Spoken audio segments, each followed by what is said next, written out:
Cus taught him what Cus called elusive aggression, which I think was the signature of Cus's method.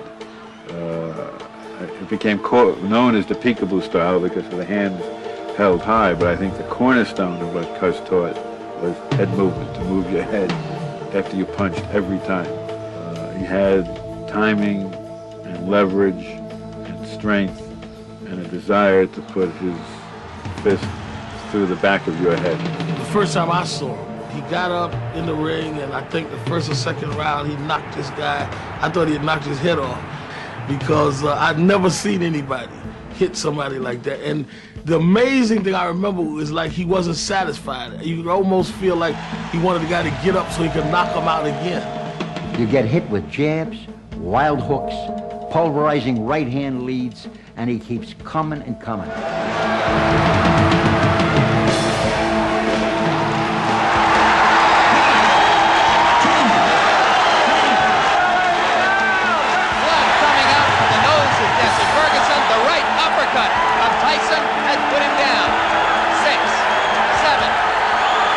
I wanted to hit him in the nose one more time so that bone could have went up in his brain. I wanted to go up in his brain. Because I always thought about that punch. I always listen to the doctors on television, and that's my friends, and they say when the nose goes in the brain, the consequences of him getting up right away is out of the question. It was reported in the newspapers that Mike had said something about wanting to jam the nose up into the brain, I think. And I was very angry reading that, and I wrote Mike a letter, and I asked him to be a man, not an animal. If everything goes the way it's been going, I'd put Mike in the ring in about June or July against somebody in the top 10. But you must remember, once you break into the top 10, you can't go backwards. Every opponent was carefully selected as to be not dangerous, but sufficiently capable to bring Mike a little further along. Our picking was very, very well done. Some people felt that we were bringing Mike along too quickly. Other people felt that we were bringing Mike along too slowly. But Mike was brought along exactly right. That's it. Very good, very good. Jimmy and Bill Caton knew what they were doing with Mike Tyson. And if they said, Kevin Rooney is your man, he's going to train you, there were no more questions. And Kevin Rooney and Tyson had this closeness because of that closeness Tyson had with Cus D'Amato. But whatever they were doing, it worked. And Kevin Rooney was all of a sudden looking like the greatest trainer who has ever come into the sport of boxing. You honestly believe now you're going to be the heavyweight champ, don't you? Most definitely. Like I know Tuesday follow Monday. This is the main event of the night. 12 rounds of boxing for the WBC Championship of the World.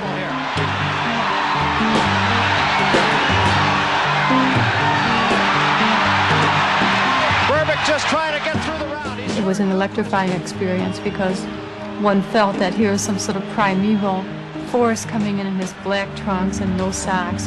And Trevor Burbick is the older man who's just arrogant.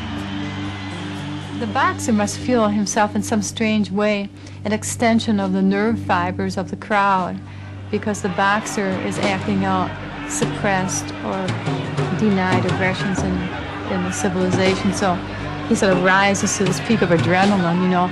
But it's not that he's alone in doing it. The crowd is urging him on. So the whole thing is a strange exercise in complicity, which people don't like to talk about.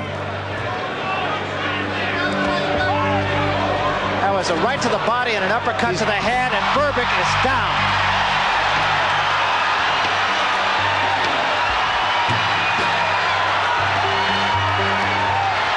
This one is going to be over, I believe. It's over. That's all, and we have a new era in boxing. I like to dedicate my fight to my great guardian, Cus D'Amato, and I'm sure he's up there and he's looking and he's talking to all the great fighters and saying his boy did it. And smiling, that's right. Mike Tyson, yeah! I just remember going back to the room and Mike having this belt and just staring at this green belt. And he just went up into the mirror and he was holding it up like this and just staring in the mirror. And truly not believing that this was his or that this was him. I remember this girl walking up to him like, Mike Tyson, Mike Tyson.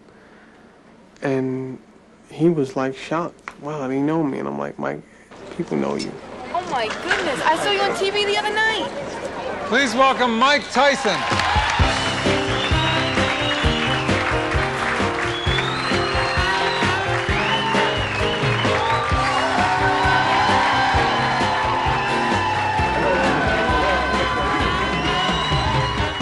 Championship belt, or is that your watch? No, this is the bracelet. For a big, powerful, strong guy, you got such a sensitive, sweet voice. Thank you. It doesn't fit your personality. The press jumped all over. Not that they were trying to take advantage of him, but they had a hero on their hands. And they wanted to speak to this hero. And they wanted to find out what made him tick. Are the people here doing this because you like me or because I make a lot of cash? Mike came to my house one summer, and he sat down and he signed my kids' pictures, and we kind of talked. We went